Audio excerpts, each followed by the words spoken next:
Como decía, vamos con la última conferencia de esta mañana. Maese Juan Ignacio Cuesta. Bueno, lo de Maese, la historia de Maese tiene 15 años. Recuerdo cuando estamos ahí en la redacción de Enigmas y yo le empecé a llamar Maese, claro. Éramos todavía dos jóvenes imberbes en aquella época. Lo continuamos siendo todavía, evidentemente. Bueno, Maese Cuesta es un hombre renacentista donde los haya. Es periodista, escritor, diseñador gráfico, pintor, músico, un amante de la naturaleza y de las cuevas y un gran especialista en aquellos enclaves a los que hoy en día denominamos lugares de poder. Ha colaborado en numerosos medios de comunicación, tanto en prensa escrita, en radio y televisión. Fue colaborador habitual del programa de radio La Rosa de los Vientos, que dirigía Juan Antonio Cebrián en Onda Cero, y en la actualidad, pues cómo no, es miembro de la Escóbula de la Brújula. Ha escrito más de una docena de libros, entre los que podríamos destacar, o yo me atrevo a destacar, La Boca del Infierno, un estudio dedicado al monasterio del Escorial, La vida secreta de los Borgia, Guía pagana del Camino de Santiago o El secreto de los alquimistas. También ha participado en obras de creación colectiva, como en Gótica, que es un análisis sobre el significado y simbología de las catedrales, y como miembro de honor de Temple España, ha participado en una trilogía en ese Codex Templi, Hispania Incógnita, y la primera parte de la Gran Guía de la España Templaria. Su ponencia, bueno, pues versará, iba a decir, sobre la España más extraña y subterránea, pero bueno, de Maese Cuesta cualquier cosa es posible. Os dejo con él.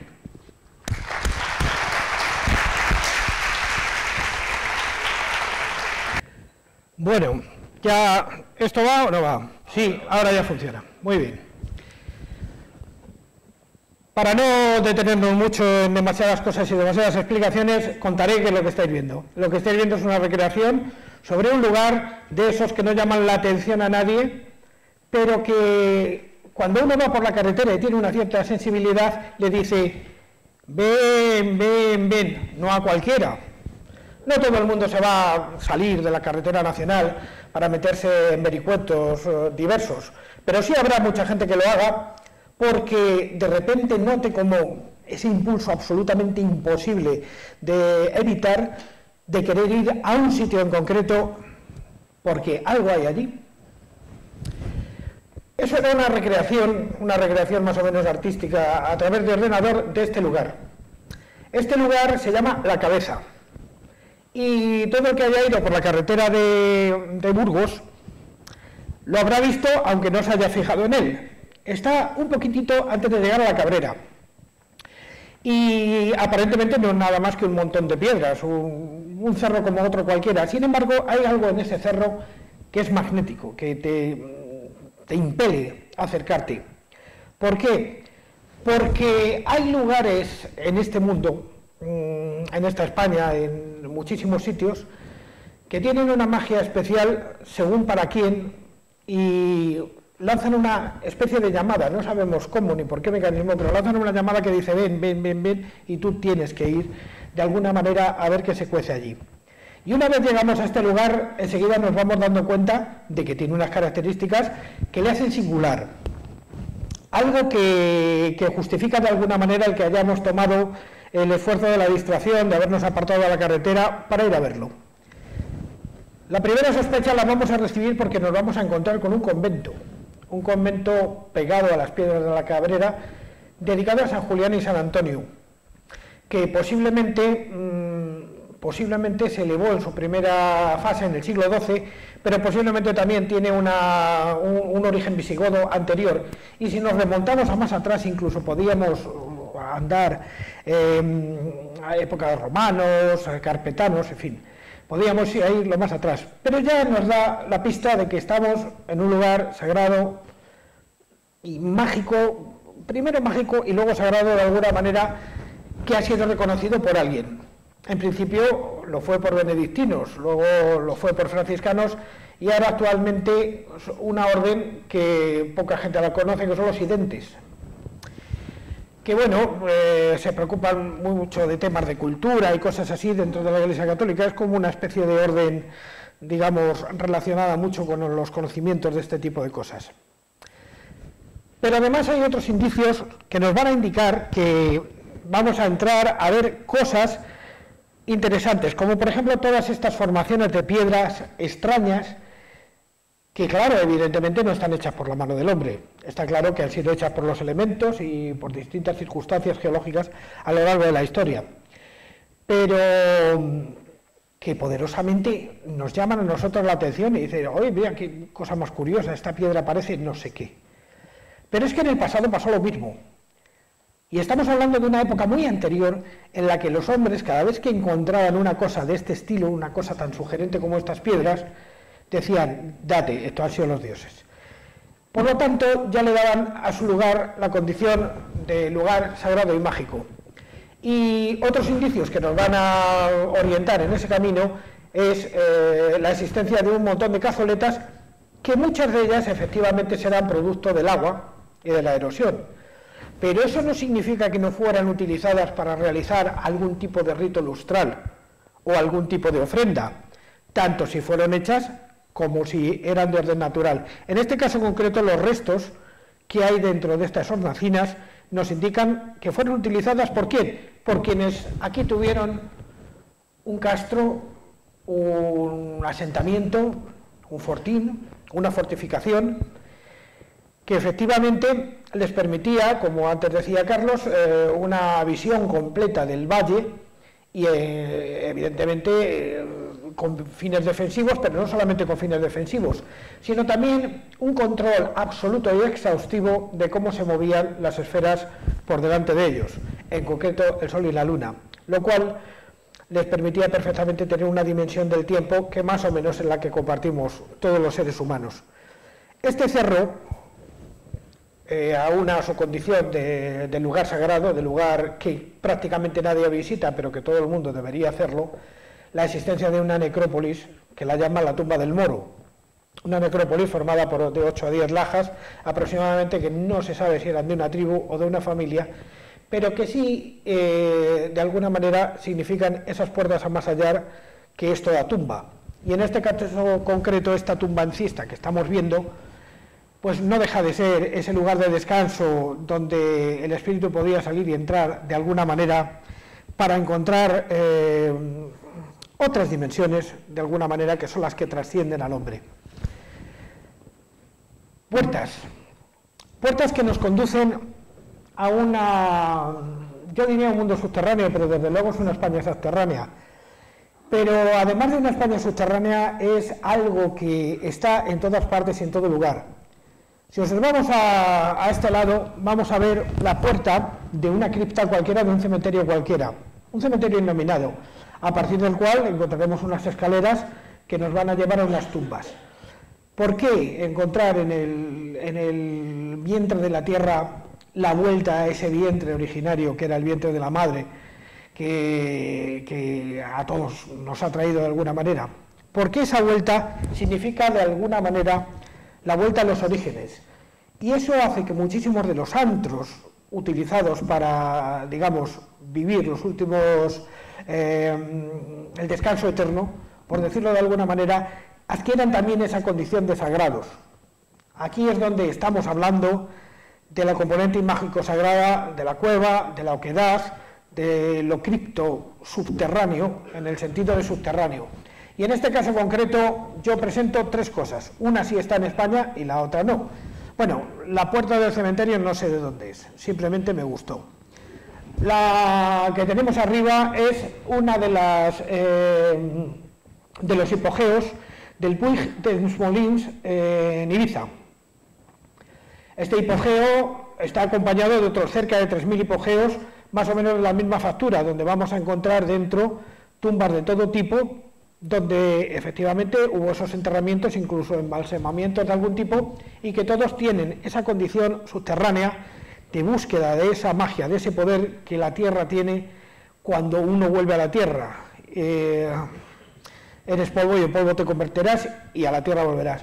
Y debajo algo que es muy parecido al Puig de Molins, pero no está en España, que es el hipogeo de Alsaflieni en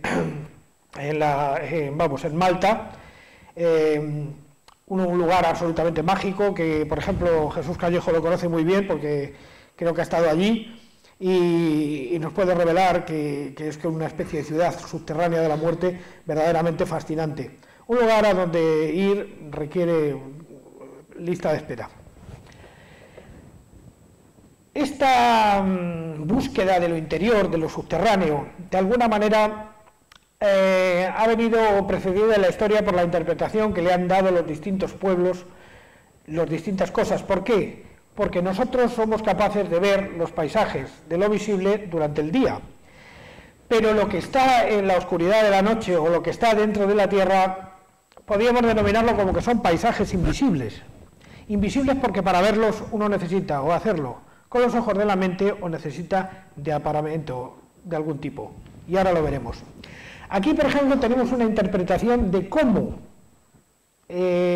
algún hombre, en este caso concreto, Jan Bruegel el Viejo, y seguramente que siguiendo toda una tradición que posiblemente nace de tradiciones muy antiguas, pero esencialmente con la Divina Comedia, nos representa el Hades, el submundo, el inframundo, de formas muy concretas, como un lugar físico a donde van las almas después, pero que tiene características absolutamente terrenas. Este en concreto es Eneas y la Sibila, dentro del Hades. Ya sabéis que Eneas circula por el interior de la tierra acompañando a la Sibila después de haber obtenido la llave para el inframundo, que es una rama dorada, que es una rama de muérdago que aparece en un árbol sagrado, posiblemente un roble.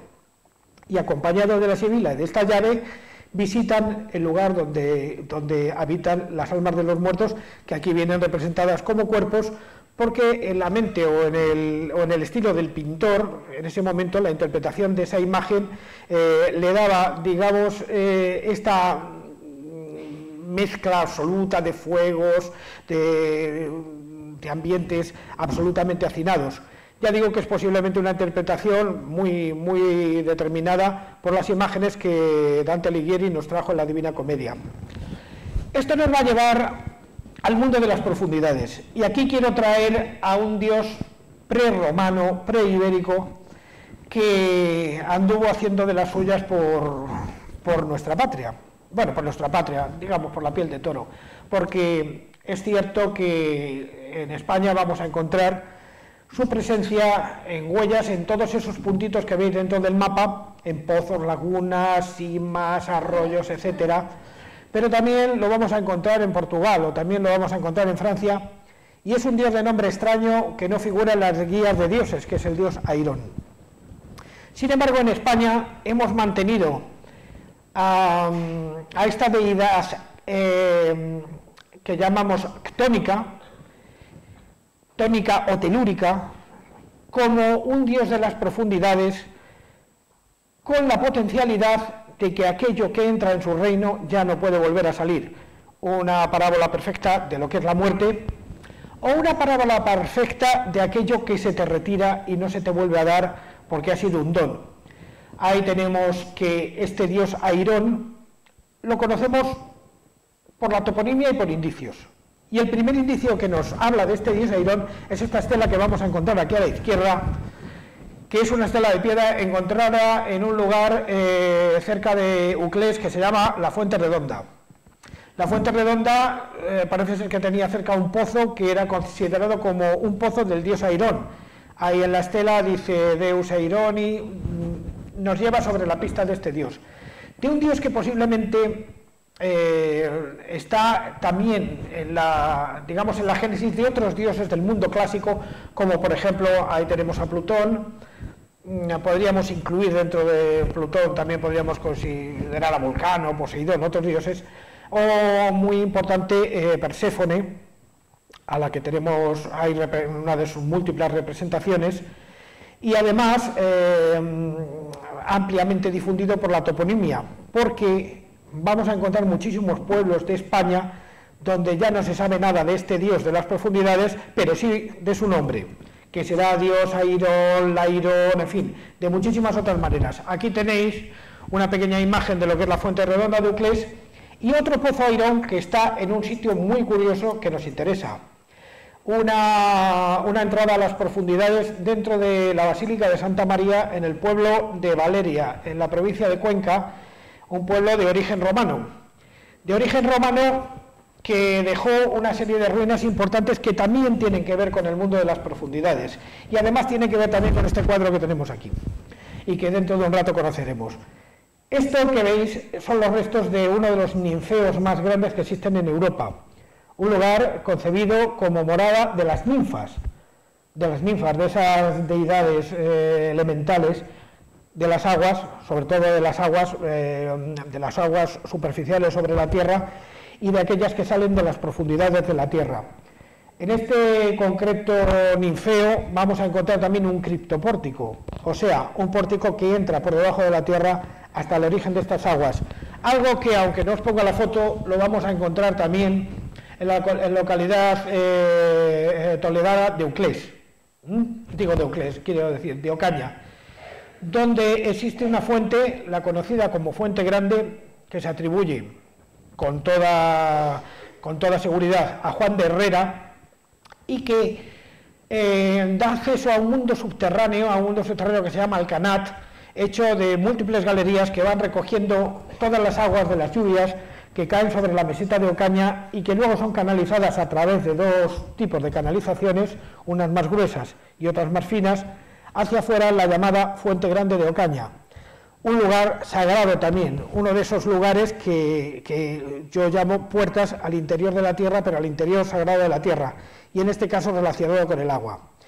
Pues este dios Airón lo vamos a encontrar también en otros sitios y asociado a ciertos paisajes que tienen también una condición de mágicos y de sagrados, porque el paisaje muchas veces encierra dentro de sí un misterio que nos es imperceptible, pero que es capaz de llamarnos y de ponernos sobre la pista de que hay las fuerzas que circulan, ya sean procedentes del interior de la Tierra, del agua o de distintas circunstancias, nos van a, digamos, permitir no ya tanto la contemplación de lo que tenemos fuera, sino una introspección hacia nuestro propio interior. La cercanía a lugares como estos dos que os presento ahora permite de alguna manera olvidarse de que uno existe y entrar en una fase de meditación importante ante un elemento de la naturaleza.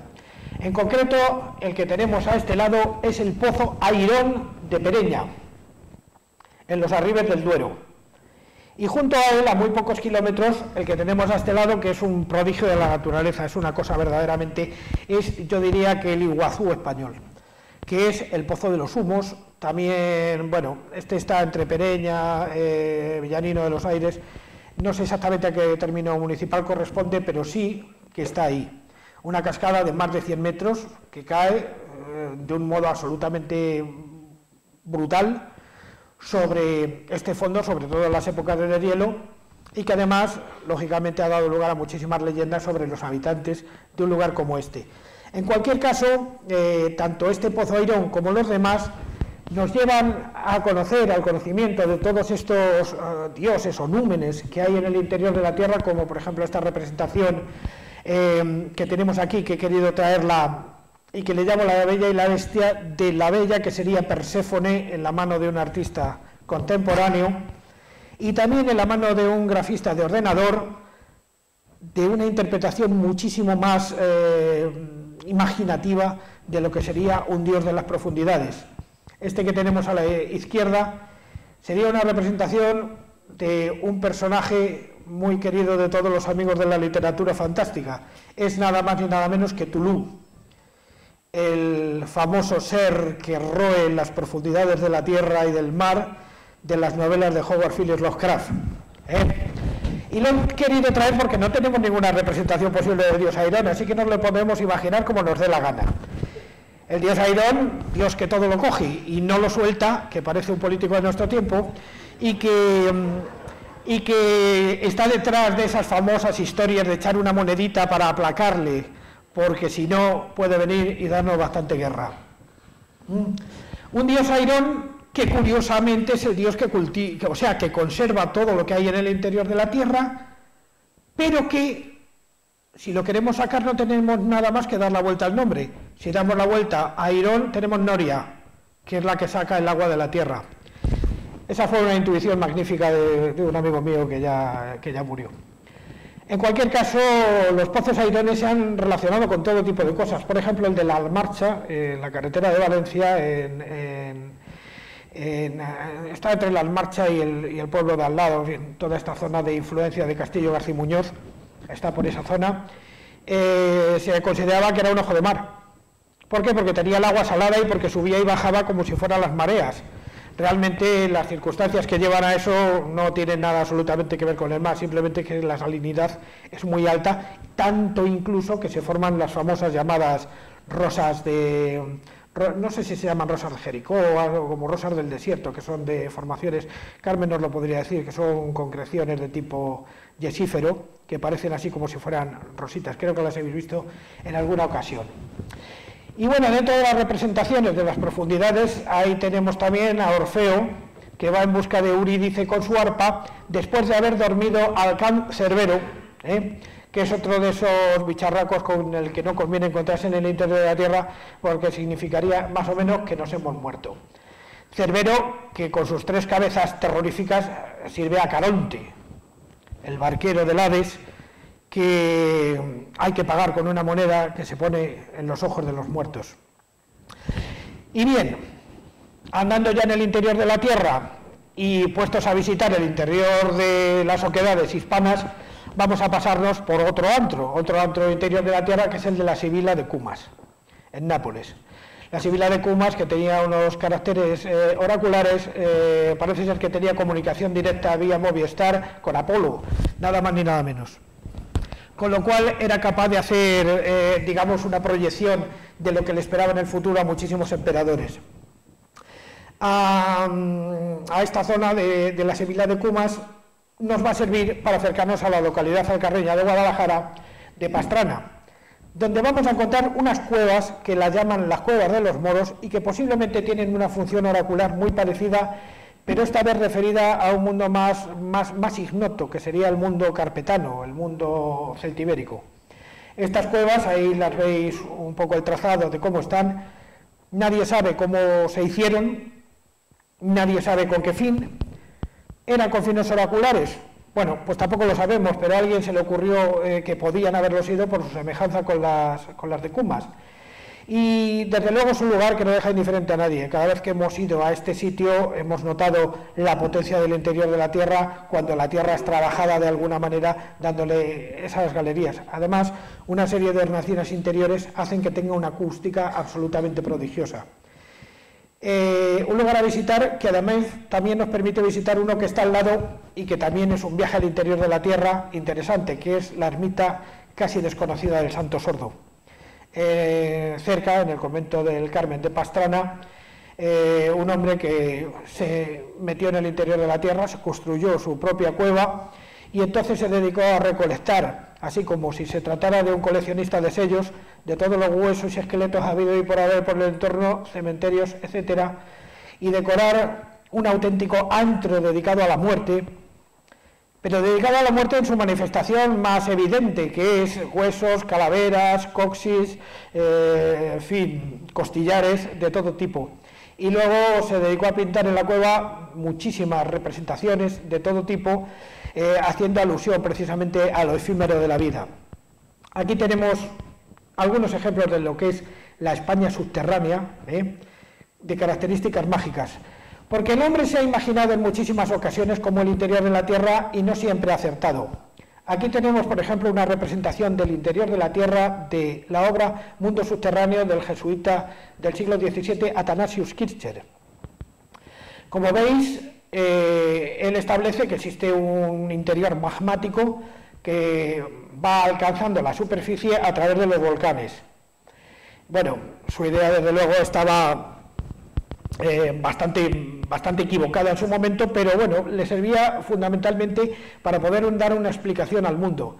Luego en otros libros también da otras explicaciones que eran igualmente de enloquecidas, pero también es verdad que el hombre jamás había bajado a una cueva y por lo tanto no sabía cómo era el interior de la Tierra, sino que lo conocía por intuición. Aquí tenemos otra ilustración del mundo subterráneo de Athanasius Kircher, donde se ve cómo es el interior de las montañas. Y él se las imagina con unos lagos, con unas cascadas, que luego da lugar a los ríos, que luego van al mar. Y bueno, no es exactamente así, pero en esencia sí es así, aquí sí que acertó más o menos. Fijaros, por ejemplo, otra manifestación que es interesantísima, como por ejemplo la casa del acantilado de Guyaju, cerca del condado de Yanqing, en Zhangjiajing, en China.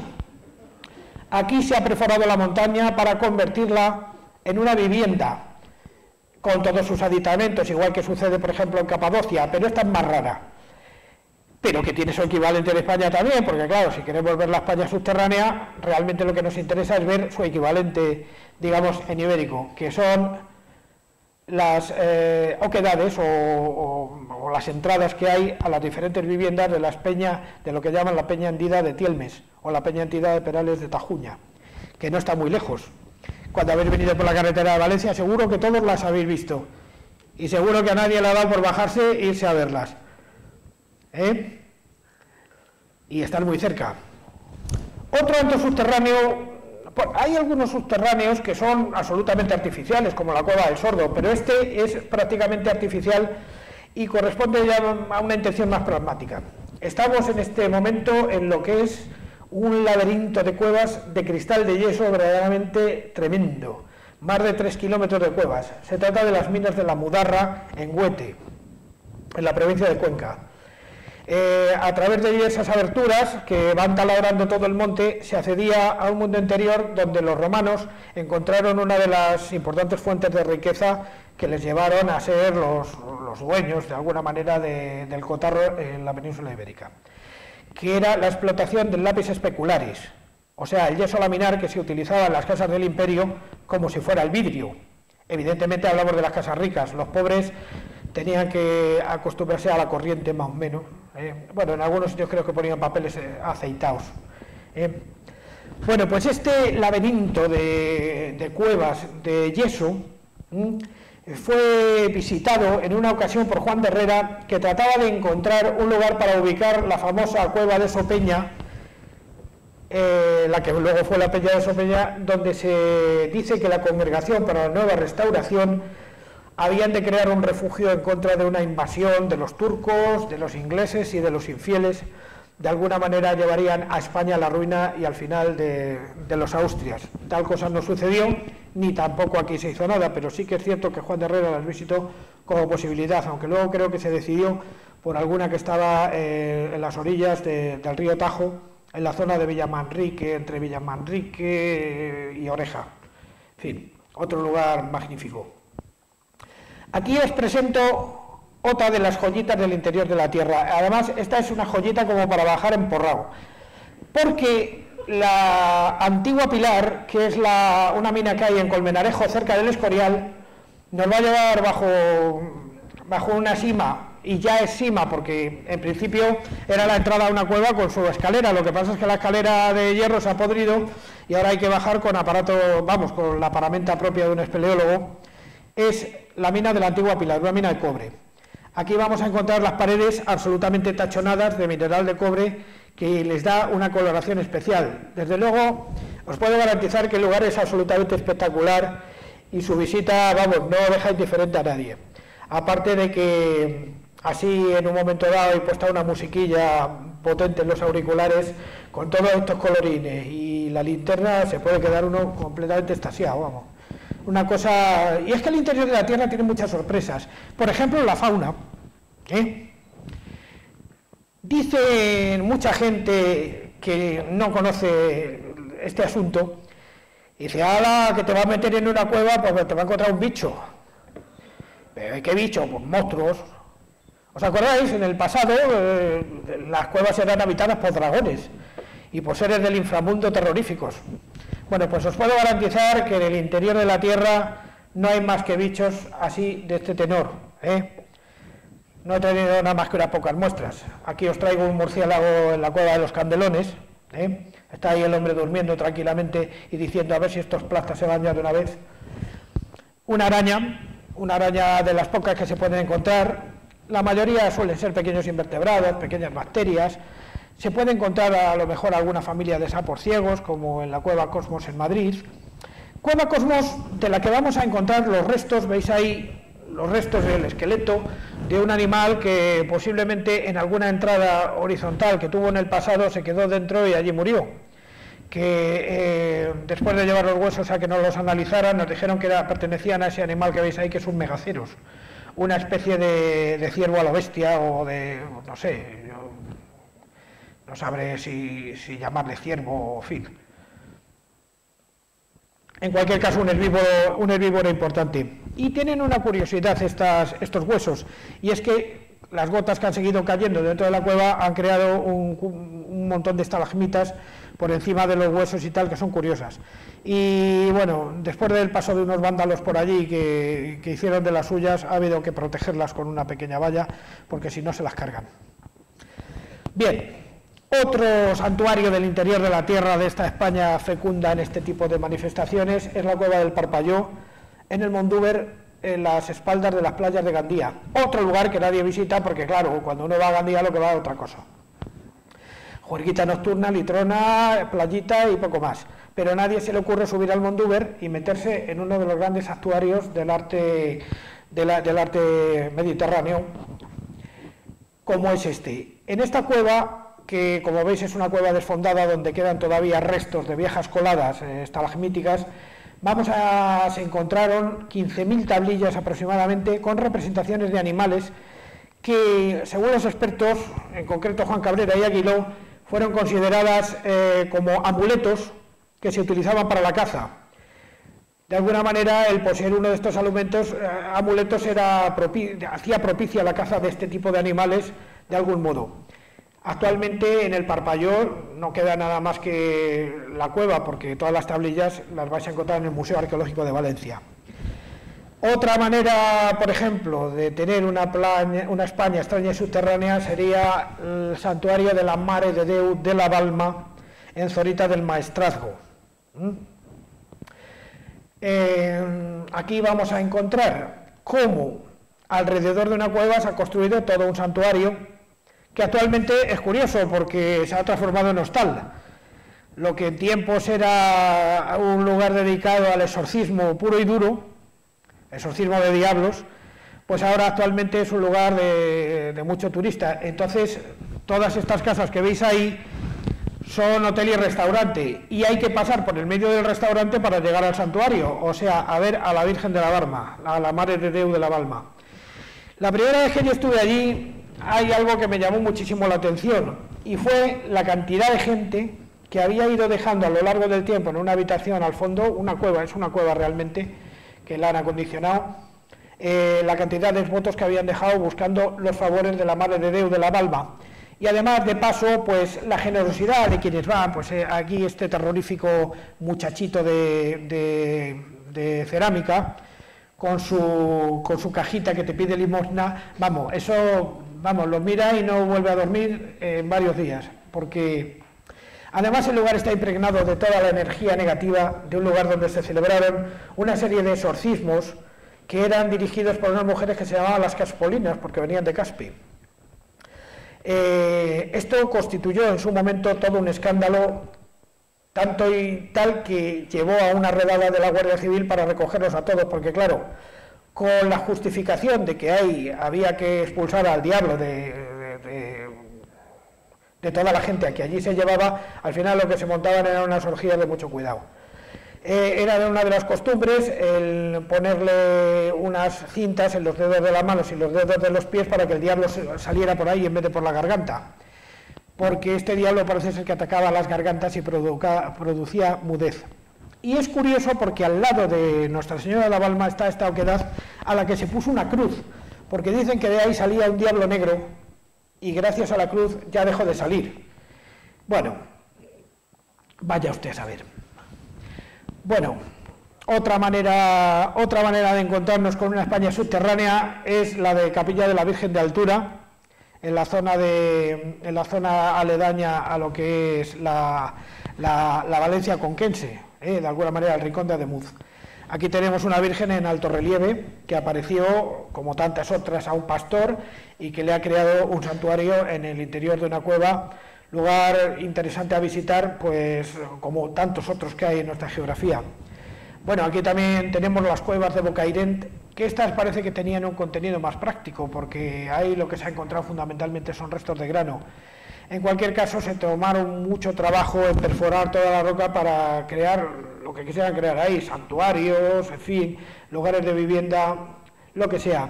Otra parte de la España subterránea que, como ya vamos viendo, va siendo casi tan extensa como la que se ve. O sea, esa España invisible de la que hablábamos al principio.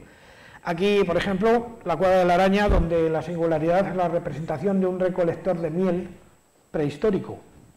¿Observáis las manchitas negras que hay alrededor de la figura principal que parece colgada de unas cuerdas? Bueno, pues parece ser que son las abejas. Y que el hombre subía con una especie de caldero a recoger la miel. Otro lugar de culto octónico, de culto subterráneo, es el que nos va a llevar de nuevo a Ibiza para rastrear el antro de la diosa Tanit. O sea, o como diría nuestra amiga Ana Vázquez hoy, la diosa Tnt, o sea, TNT, sin vocales, que es una deidad derivada de Astarte y de otras figuras que vienen de Oriente Medio. En este caso en concreto, el santuario de Tanit se llama la Cueva de Escuyeram, está en la parte norte, bueno, nordeste de la isla de Ibiza, y aunque parezca mentira hoy día con nuestra, digamos, nueva religiosidad, New Age, todavía sigue, la gente, como veis, sigue llevando ofrendas relacionadas con la consecución del amor, con la consecución de la fertilidad. Hay quien deja allí, pues eso, sandalias, botas, zapatos, cerámicas, velas, todo tipo de cosas, flores, buscando ligar, más que otra cosa. Bien, podemos decirlo allí, teniendo en cuenta que es en Ibiza y que cerca está la playa San Antonio, pues tampoco me parece que esté demasiado sacado de contexto. Esta es fundamental, que es la Erpeco Saindúa, en las Peñas de Isusi, en Navarra. Esta cueva, simplemente por el hecho de que existe una estalagmita por la que cae una gota de agua, que tiene una cierta forma antropomorfa, la gente pensaba que era buena para curar las enfermedades de la piel. Entonces van allí con sus paños para mojarlas en el agua que cae por la estalagmita, habida cuenta de que es un maravilloso antídoto contra cualquier enfermedad dérmica. Y como los, digamos, clérigos de la zona no les parecía que fuera una cosa muy bien vista por la Iglesia, decidieron cristianizarla. Por lo tanto, le pusieron una cruz en la puerta y le llamaron la Erpeco Saindúa, o sea, la Cueva Santa. Otra Cueva Santa. Anda que no hay Cueva Santa, madre mía. Y ahora ya vamos a entrar en terrenos ya no tan santos y no tan mágicos. Bien, me avisan que tenemos más de 5 minutos, o sea, unos 5 minutos aproximadamente. Por este lugar que veis y atravesando una serie de galerías llenas de agua, porque el agua te llega hasta la cintura, vamos a encontrar un lugar como este, donde donde el fenómeno es fundamentalmente la estalactita, que se conoce con el nombre de elictita o excéntrica. Son aquellas estalactitas que hacen lo que les da la gana, o sea, que se pasan por las narices la ley de la gravedad. Van formando churritos de todo tipo y todo tipo de cosas. Y además hay una cosa que las caracteriza, y es que tienen sonido. Voy a ver si puedo poner el sonido para que lo escuchéis.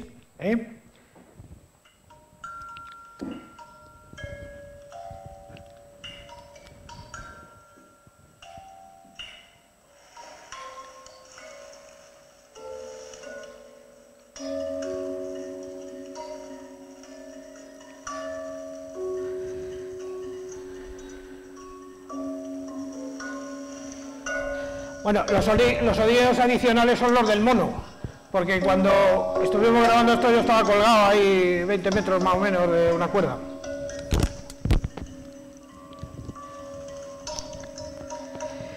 Bien, así suena el interior de la Tierra, ya veis que tiene música, o sea que no es nada extraño.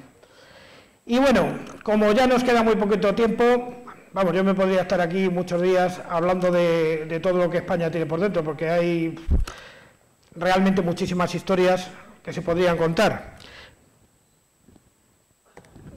Pero bueno, voy a dar ya solo una pequeña pincelada de algunas más,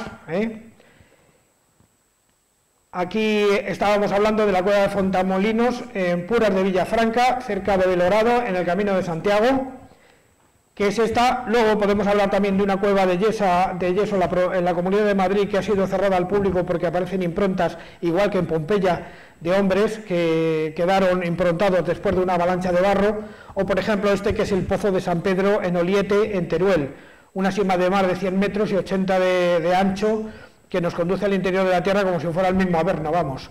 Y aquí os he traído de alguna manera algo que es para el orgullo patrio, porque todo el mundo dice, joder, es que nosotros no tenemos grandes cosas. Pues sí las tenemos. Esta es la cima más profunda del mundo, que está en Abjasia, que tiene 2.197 metros. Pues si vamos viendo el ranking, veremos que la Torre del Cerro del Cuevón, en Asturias, tiene 1.589. Joder, que tampoco está mal. Pero luego la cima de la Cornisa, el León, 1507, el sistema de Trave en Asturias, sistema de 141, la Piedra de San Martín en Navarra, 1410. Aquí os traigo, por ejemplo, la topografía del sistema del Cerro del Cuevón. O sea, aquí tenemos una verdadera miscelánea de cuevas que son tremendas, tremendas, tremendas, tremendas. Y bueno, después de estar visitando, digamos, esta España subterránea, que evidentemente no podemos ver en toda su extensión, porque hay algunas de estas cuevas que tienen sistemas que se desarrollan en más de 200 kilómetros de longitud, vamos a volver de nuevo a la Tierra y vamos a traer, porque luego me dirán que si no cumplo yo con mi función, una canción telúrica. Y bueno, esta me gusta.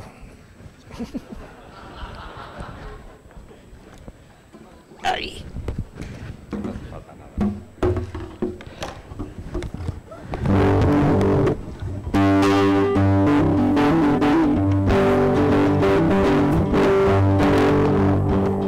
Desgarrada la nube, el arco iris brillando ya en el cielo, y en un fanal de lluvia y de sol, el campo envuelto, y en un fanal de lluvias y de sol, el campo envuelto. Desperté en la punta ya mi sueño, mi corazón latía atónito y disperso, el limonar florido, el cipresa del huerto, el campo verde, el sol, el agua, el iris, el agua en tus cabellos, y todo en la mente se perdía como una pompa de jabón al viento.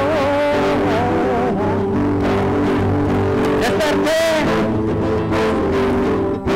el enturbio de mi sueño, mi corazón latía atónito y disperso,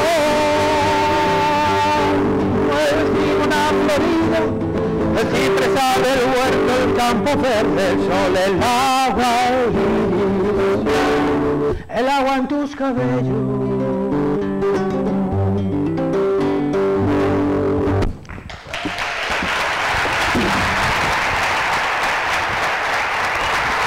Bueno, y para terminar, ya que hemos estado en el interior de la Tierra, y si sois capaces de corearla, al menos una estrofa.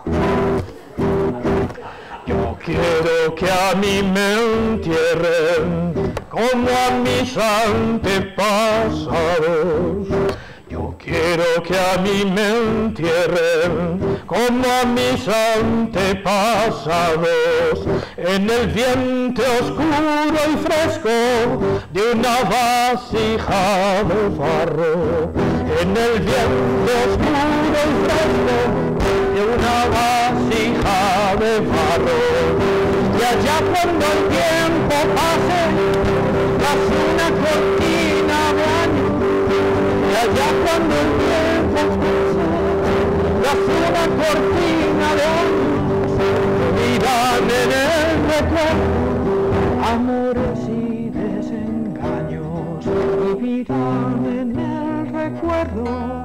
amores y desengaños.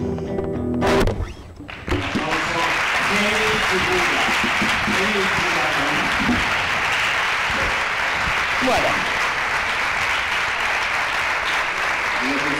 No sé cómo lo ha hecho, pero ha cuadrado exactamente la conferencia. 45 minutos, las horas. No sé cómo lo hace. Gracias a ti, bonito.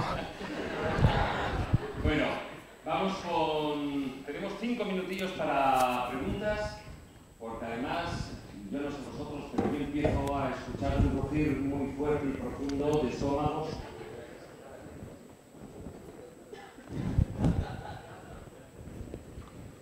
Muy buenas, enhorabuena con la ponencia y con la actuación estelar. Como hay algún catatalectos. Nada, es mejorable. Vamos a ver, sí, no, me quería comentar viendo una de las cuevas de la Moderna. Yo, a mí me encanta el mundo de las cuevas, tengo un compañero igual. Nosotros estamos enamorados de las entrañas de la Tierra. Y he visitado una que supongo que la conocerá. Bueno, es un complejo minero en la Osa de la Vega. La Osa de la Vega, sí. Que tiene, dicen, aproximadamente unos 40 kilómetros y hasta 150 toda la extensión. Y la verdad que es impresionante. No he estado en Osa de la Vega, no he estado, porque Osa de la Vega es, ¿no? Osa de la Vega. Sí, que es en La Mancha. Sí, está en Cuenca, está cerca de Belmonte. ¿No? Está cerca de Belmonte, sí. Sí, he oído hablar de ella, pero no estaba en ella. Lo más cerca que he estado es en Matasnos, que está cerquita, que es una cueva que, como todo su nombre indica, es para dejarse allí en las rodillas, vamos, es una cosa terrorífica. Está, bueno, de lápiz especularis, y la verdad que está muy interesante porque tiene cantidad de alturas, que van metiendo de un pasadizo a otro una altura. Sí, bueno, todas estas minas de explotación que hicieron los romanos en la zona de Cuenca, no olvides que llevaron a ciertas ciudades importantes, que nos permite prácticamente ver el mundo romano en toda en todos esos, en Segóbriga, Valeria y Arcábica, nos permite ver el mundo romano tal y más o menos tal y como con todo el esplendor que llegó a conseguir en el comercio de estos lápices especulares que por lo visto eran de una calidad excepcional. ¿Cómo te llamas? Felipe, felicidades, porque eres la única persona, y mira que nosotros en la escuela lo hablamos, que ha dicho una localidad de la que Juan Ignacio no ha estado.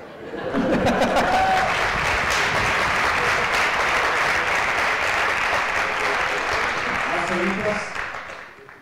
Ahí.